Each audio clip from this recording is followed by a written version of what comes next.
그리스도의 고난이 우리에게 넘친 것 같이 우리가 받는 위로도 그리스도로 말미암아 넘치는도다.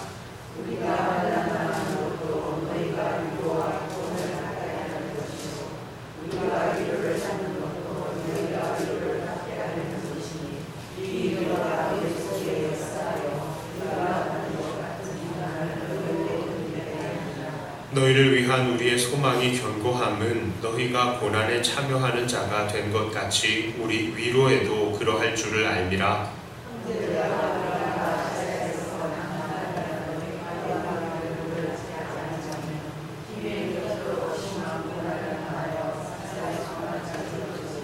우리는 우리 자신이 사형 선고를 받은 줄 알았으니 이는 우리로 자기를 의지하지 말고 오직 죽은 자를 다시 살리시는 하나님만 의지하게 하심이라.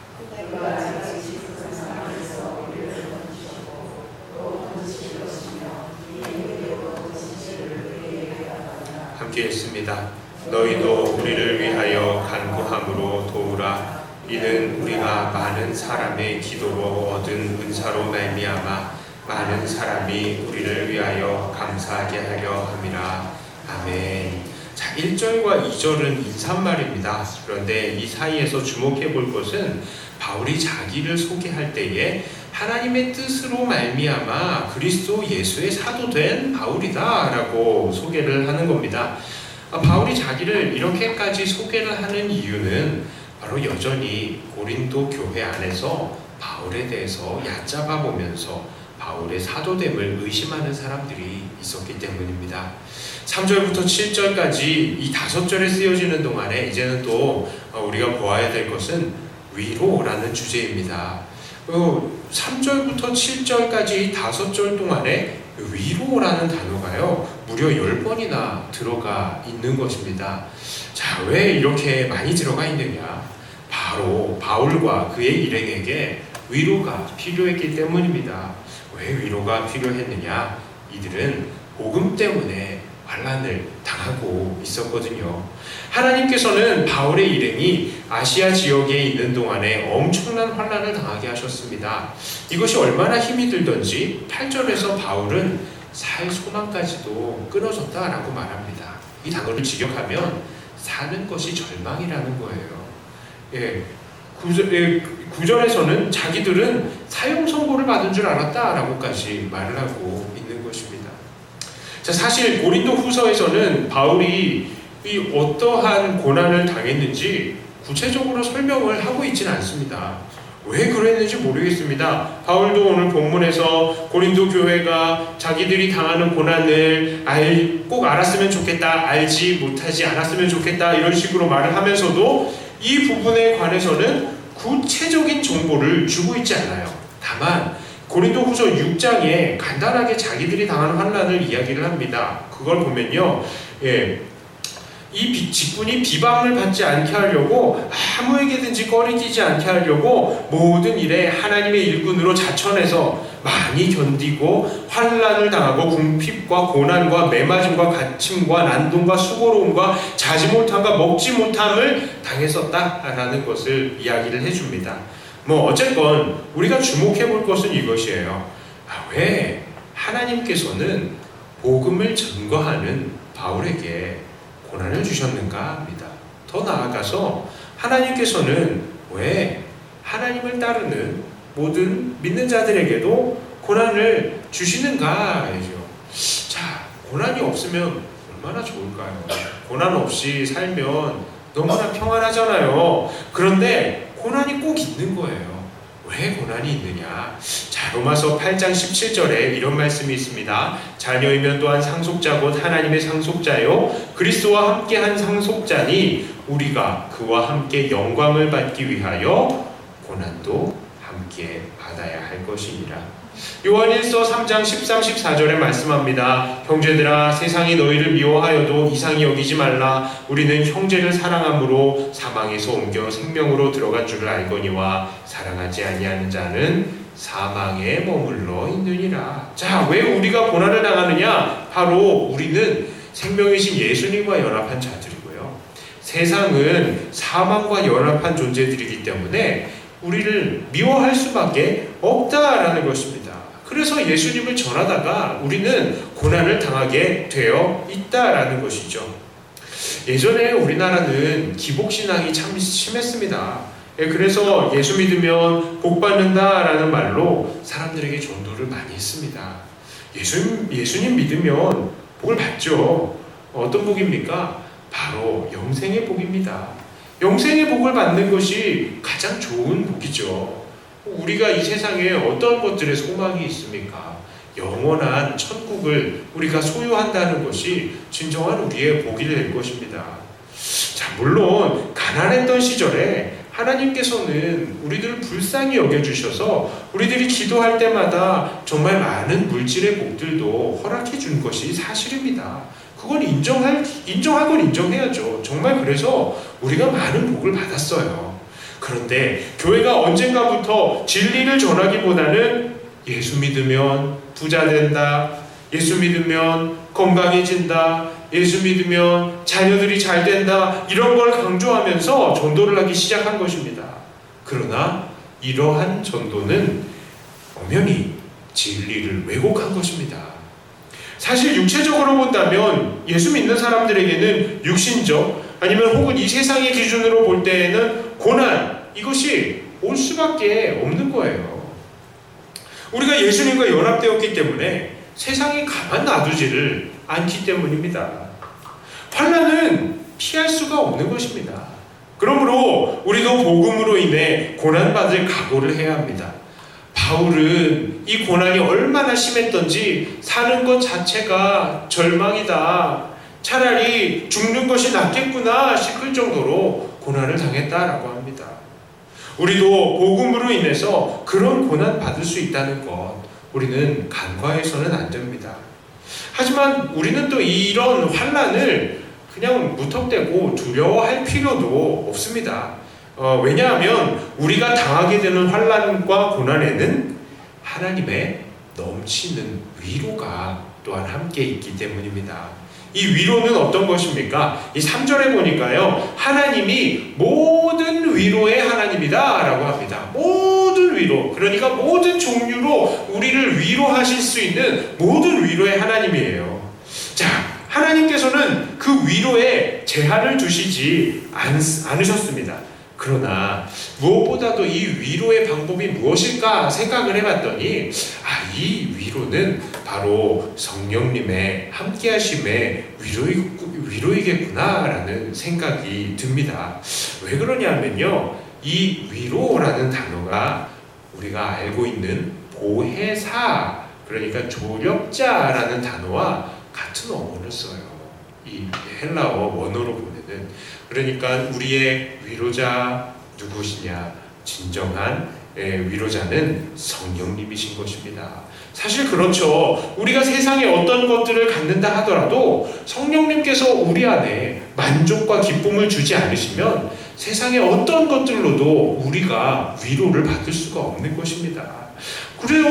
우리가 세상의 만물들을 다 가진다 하더라도 성령님께서 우리 안에 충만한 기쁨을 주시지 않으면요, 사람이 마음이 지켜지지가 않아서 그냥 세상의 삶도 다 놓아버리는 것이 오늘날의 우리들의 삶 아니겠습니까?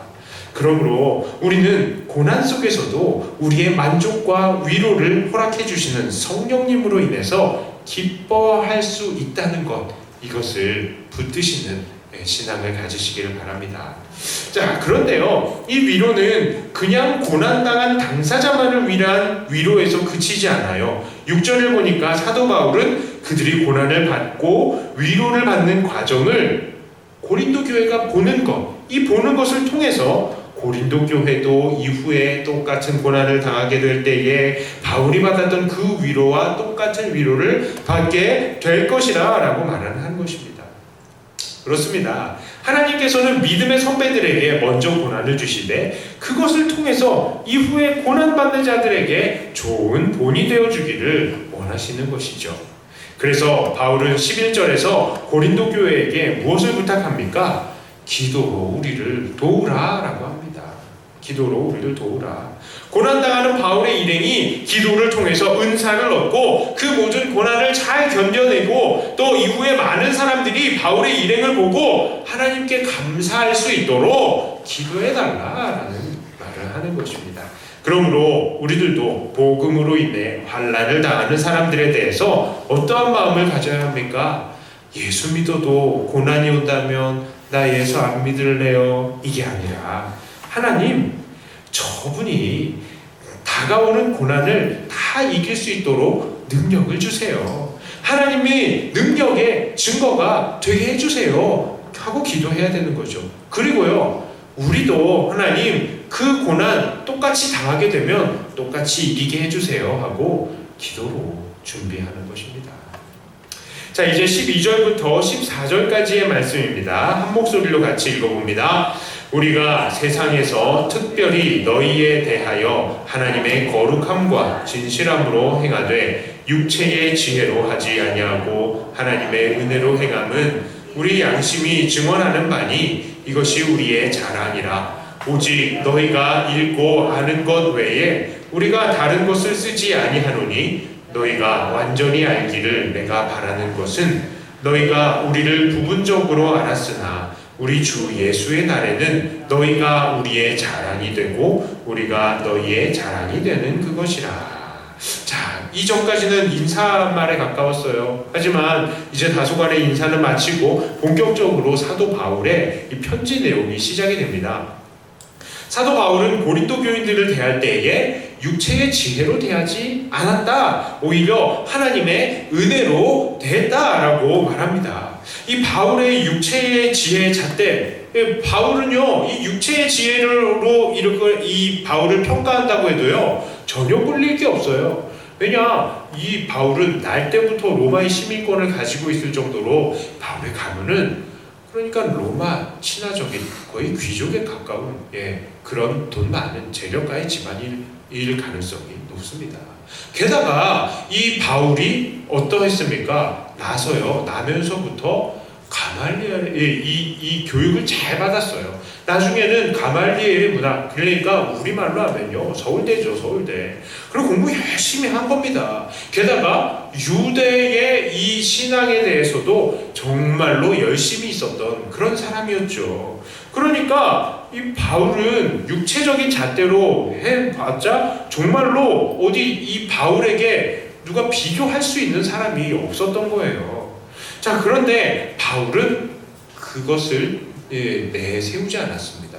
고린도 교회 사람들은요, 바울에 비하면 아무것도 아닌 거예요. 고린도 교회 사람들은 이방인이죠. 일단은 이방인에다가 신분도 낮아요. 종들도 많았습니다. 못 배운 사람들도 너무 많았던 거예요. 초신자들이 많죠. 성경 지식에 대해서 알지 못하는 사람들이 많았습니다. 바울은 그런데 그런 이 고린도 교회 사람들에게 자기의 육체의 지혜로 대하지 않고요, 오직 하나님의 은혜로 행한 것입니다. 고린도전서 15장 10절에는 이렇게 이야기를 하고 있어요. 그러나 내가 나 된 것은 하나님의 은혜로 된 것이니 내게 주신 그의 은혜가 헛되지 아니하여 내가 모든 사도보다 더 많이 수고하였으나 내가 한 것이 아니요 오직 나와 함께 하신 하나님의 은혜로라. 나의 나 된 것은 하나님의 은혜, 너의 너 된 것도 하나님의 은혜, 우리가 구원받아도 하나님 은혜, 고난받아도 하나님의 은혜라고 하나님의 은혜만 내세웠던 것입니다. 그것이 바울에게는 정말로 자랑거리다 라고 말하는 것이죠. 사실 이렇게 자기의 육체를 자랑하지 않고 하나님의 은혜만 드러내라는 것은 고린도 전후서의 핵심이기도 합니다. 왜 그렇습니까? 이 고린도 교회는요, 서로 자기 자랑하느라고 싸움이 났던 교회이기 때문입니다. 그들은 자기들이 받은 영적 은사를 가지고 자랑하기 바빴죠. 어떤 사람은 병 고치고, 어떤 사람은 예언하고, 어떤 사람은 방언하고 하니까 이 사람들을 통해서 야, 내가 받은 은사가 더나, 내가 받은 은사가 더나 하면서 마치 사회 세상 속에서의 이 계급을 규정하는 것처럼 서로 자랑하고, 서로 억누르고, 서로 헐뜯고 싸우는 것입니다. 세상에서 외면받고 멸시당했던 이 낮은 신분의 사람들이 성령을 받았더니 이제는 자기들이 언제 그랬다는 듯이 교만해지는 거예요. 자, 그래서 이 모든 것들이, 자기들이 받은 것들이 전적인 하나님의 은혜라는 것을 이 사람들은 잊어버렸다는 것이죠. 자, 그리고 이들은 자기들이 받은 은사를 마치 예수님 안에서 새롭게 얻은 영적인 계급으로 생각해버린 겁니다. 자, 그래서 이들에게 자랑함 얼마나 중요했던지요. 이 고린도 전서에는 자랑함 혹은 자랑이라는 관련된 단어가 9번이나 쓰였어요. 자, 그런데 고린도 후서에서는요, 무려 29번이나 쓰였습니다. 이 자랑이라는 게. 이들이 그렇게 그들의 은혜를 가지고 육체의 조건처럼 착각하면서 자랑하는 것에 대해서 바울은 못 박아서 말하는 거예요. 내 자랑은 내가 육체의 조건으로 너희를 대하지 않고 하나님의 은혜로 너희를 대했다는 거다. 이겁니다. 그리고 고린도 교인들은 지금은 잘 모르겠지만 결국 마지막 예수님의 날에는 너희가 내 자랑이 되고 내가 너희의 자랑이 될 것이다 라고 말해요. 그것은 무엇이냐? 야, 고린도 교회 너희들 내 업적이야, 이 자랑이 아니라 바울이 자기가 전도한 이 공적 중에 하나가 될 거라는 말이 아니라 바울이 항상 나의 나된 것은 하나님의 은혜라고 고백했던 사람이니까요. 이 말은 사도 바울에게 고린도 교회란 존재도 하나님의 은혜의 결과다라고 고백을 한다는 것이고요. 고린도 교회에게도 바울을 만난 것이 하나님의 은혜라라고 고백할 날이 올 것이다라는 것을 말하는 것입니다. 자, 우리의 삶도 그래야 되죠. 사람들이요, 참 자기 자랑하기를 좋아합니다. 자기가 나온 학교, 자기가 얼마나 공부 잘했는지, 자기 성적, 자기 집안, 친척, 남편, 자식, 정말 자랑하려면 끝도 없죠. 어떤 사람들은요, 자기가 고생한 거 자랑해요. 고생한 거 자랑해요. 내가 이런 고생했어.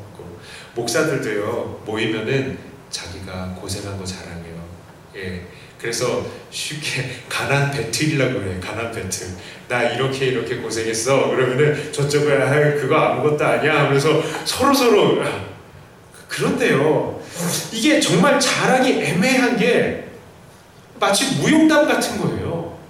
자기 부함을 자랑하고 자기 잘남 자랑하고 자기 고생을 극복한 거 다 얘기하고 마지막에 이게 다 하나님의 은혜야 라고 말을 하면요, 이게 정말로 하나님의 은혜라고 고백이 되어야 되는데 진짜 이상하게도요, 사람들이 그렇게 이야기할 때마다 하나님의 은혜가 드러나는 게 아니라 그 사람의 잘남이 드러나는 거예요. 그게 참 이상한 겁니다. 그렇죠.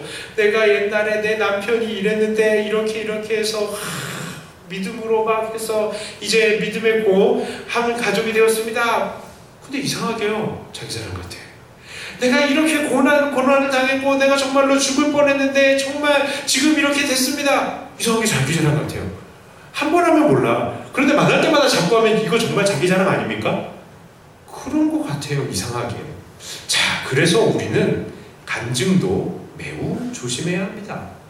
하나님의 은혜를 자랑한다고 말을 많이 하는데 듣는 사람들에게는 하나님을 향한 소망이 생기지 않고 또 자랑이구나 하는 생각이 들게 되면 이건 잘못된 간증이라는 것이죠. 오히려 정말로 하나님의 은혜만을 드러낸다면 이런 간증은 어떨까요? 지금 내가 사업이 망했지만 하나님의 은혜로 잘 견디고 있어요. 이거 어때요? 자, 지금 내가 몸이 아프지만 하나님께서 지켜주시고 계세요. 이건 어떻습니까? 현재 지금 육체적인 조건의 상태가 아주 연약하니까, 아주 안 좋으니까 이 상태에서 하나님의 은혜를 자랑하는 것은 정말로 하나님의 은혜가 돋보여지는 것이다 라고 생각이 듭니다. 어떤 성도님들은요, 사업이 망하면 교회에 창피하다고 안 나오시는 분이 계세요. 그래서는 안 되죠. 그때가 우리의 믿음을 보여야 되고 그때가 하나님의 함께하심을 보여야 될 때 아니겠습니까? 그러면요, 그때 나오시고 그때 간증하시는 거죠. 나 사업 망했어요. 하지만 하나님께서 나를 지켜주고 계시면 믿습니다. 이게 간증이잖아요. 이게 간증인 겁니다. 그래야 하나님을 향한 소망이 나타나는 거 아니겠습니까? 그래서요, 바울도 고린도 교회 사람들에게 아까 전에 우리가 봤잖아요. 우리가 지금 환난당하고 있다. 우리를 위해서 기도해달라라고 하고 있어요.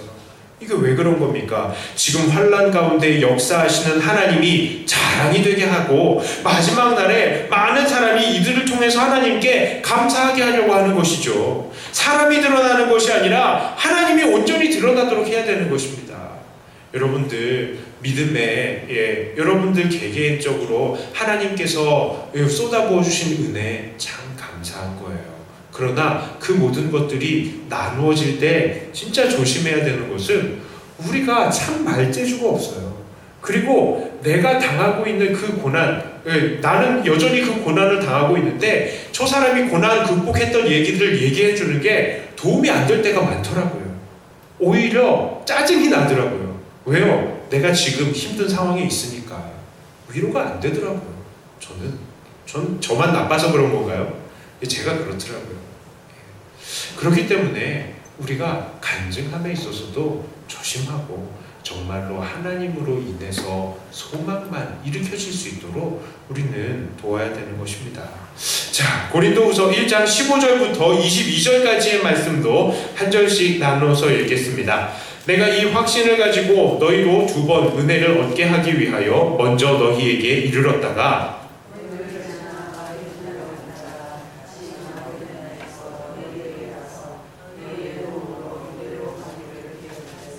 이렇게 계획할 때에 어찌 경솔히 하였으리요? 혹 계획하기를 육체를 따라 계획하여 예예 하면서 아니라 하는 일이 내게 있겠느냐?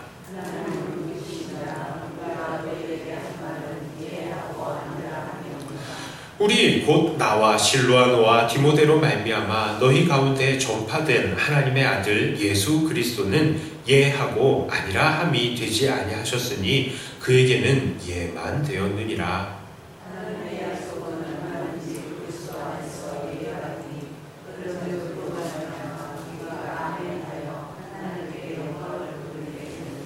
우리를 너희와 함께 그리스도 안에서 굳건하게 하시고 우리에게 기름을 부으신 이는 하나님이시니 그가 또한 우리에게 인치시고 보증으로 우리 마음에 성령을 주셨느니라. 아멘. 이제 바울은 고린도 교회로 가고자 했었지만 그렇게 하지 못했던 자기의 입장에 대해서 표명을 합니다. 바울은 고린도 교회를 지나서 마게도니아를 갔다가 다시 고린도 교회로 돌아와서 유대 지역의 코스로 이제 가려고 이 코스 일정을 짜놨었어요. 그러나 그것이 2번이나 불발이 되었던 겁니다. 그런데 이것에 관해서 어떤 사람들이 비난을 하는 겁니다. 이건 바울이 기도 안 하고 경솔하게 일정을 짜서 그래. 자기의 육체의 생각만 가지고 계획을 짜서 그래. 그래서 말로는 예라고 말하지만 행동으로는 아니요 하는 결과가 나온 거야. 말과 행동이 다른 거야 라고 말을 하는 겁니다. 그러나 바울은 22절에 이렇게 말하죠. 우리에게 인치시고 보증으로 성령을 주신 하나님, 그리고 21절에는 그 하나님이 우리를 그리스도 안에서 굳건하게 하시고 우리에게 기름을 부으신다. 내 안에 성령님 계시다. 그리고 그 성령님 하나님께서 주신 거야. 그리고 21절에 그 하나님이 우리를 그리스도 안에서 굳건하게 하시고 우리를 기름 부으시는 거야. 그러니까 이게 무슨 말이에요? 나 예수님의 사람 맞아. 그런데 20절에 보니까 예수님은 어떤 분이라고요? 늘 예만 하고 아니라 라고 하시지 않으시잖아. 예수님은 말과 행동이 다르시지 않는데 그 예수님의 사람인 성령님의 사람인 내가 말과 행동이 다르겠느냐라는 그 말을 하는 거예요. 예. 자, 그러니까 이 지금 예수 믿어서 성령 받은 바울은 육신대로 계획을 한 것이 아니다라는 것이죠. 자, 그리고 계속해서 해명이 계속됩니다. 23절과 24절을 같이 읽어봅니다. 내가 내 목숨을 걸고 하나님을 불러 증언하시게 하노니 내가 다시 고린도에 가지 아니한 것은 너희를 아끼려 함이라. 우리가 너희 믿음을 주관하려는 것이 아니오 오직 너희 기쁨을 돕는 자가 되려 함이니 이는 너희가 믿음에 섰음이라. 아멘. 자, 바울이 고린도에 가지 않은 것은 고린도 교회를 아끼려 함이었다라고 합니다. 자세한 내용은 2장에서 다루도록 할게요. 자, 그런데 이 사실 하나는 확실한 게 있습니다. 바울은요, 고린도 교회를 가려고 했다가 가지 않았죠. 자, 그렇다면 바울은 이랬다가 저랬다가 한 거는 사실이잖아요. 자, 그런데 이게 정말로 육신으로 계획하여서 말과 행동이 달라진 것이 아니라 할 수 있겠습니까? 자, 그러나요, 그렇지 않은 거예요. 바울이 가려고 하는 것도 또한 가지 않으려고 하는 것도 모두 다 하나님의 뜻이 개입이 되어 있었던 것입니다. 바울은 처음에는 고린도 교회에게 은혜를 끼쳐야지 하고 그 은혜를 끼치기 위해서 그들에게 가려고 했었지만 결국 그들에게 안 가려고 하는 것도 그들 마음에 그들을 아끼는 마음으로 안 가게 결정을 한 거예요. 자, 우리는 하나님의 뜻을 따르면 무조건 선택지는 딱 하나밖에 없다라고 그렇게 생각하는 경향이 많이 있습니다. 그러나 하나님은 우리의 선택에 자유를 주시는 분이십니다. 자유를 주시는 분이세요. 자, 오늘 저녁으로 햄버거를 먹을까 치킨을 먹을까 하나님께서 안 정해 주시잖아요. 우리의 건강에 도움이 되는 것이 좋은 거잖아요. 그런 것이죠. 예, 그런 것처럼 성도들에게 이 고린도 교회에 가던 안 가던 좋은 뜻, 하나님의 선한 뜻으로 지금 바울은 선택을 한 것입니다. 자, 그래서 우리가 하나님 안에서 선한 의도를 가지고 선택을 한다면 하나님께서도 그것을 기뻐하신다는 것이죠. 혹시나 우리가 하나님의 영광을 위해서 하는 선택에는 한 가지 정답만 있는 것 아니라는 것, 그것은 우리가 기억해야 됩니다. 그러므로 우리는 보다 창의적인 방법으로도 하나님께 영광을 돌릴 수 있다라는 것 인정하셔야 되고, 또 다른 사람들이 그런 선택을 할 때에는 넓은 마음으로 받아줄 수도 있어야 되는 겁니다. 자, 이제 말씀을 정리합니다. 오늘 고린도후서 1장을 정리하면 내용이 어떻습니까? 첫째, 모든 신자는 고난을 받지만 위로도 함께 받는다. 자, 그러므로 고난당하는 자들을 위해서 기도하고 그들의 받는 위로를 보면서 우리도 위기를 준비해야 한다라는 것이고요. 두 번째는 나의 나 된 것은 하나님의 은혜입니다. 자, 그래서 우리가 간지 자랑할 것은 오직 하나님의 은혜밖에는 없다. 그러니까 간증할 때도 조심하자라는 거예요. 그리고 세 번째, 성령의 인도하심을 받은 선택에는 한 가지 정답만 있는 것은 아니다라는 것입니다. 자, 세 가지의 토픽으로 이야기를 나눴고요.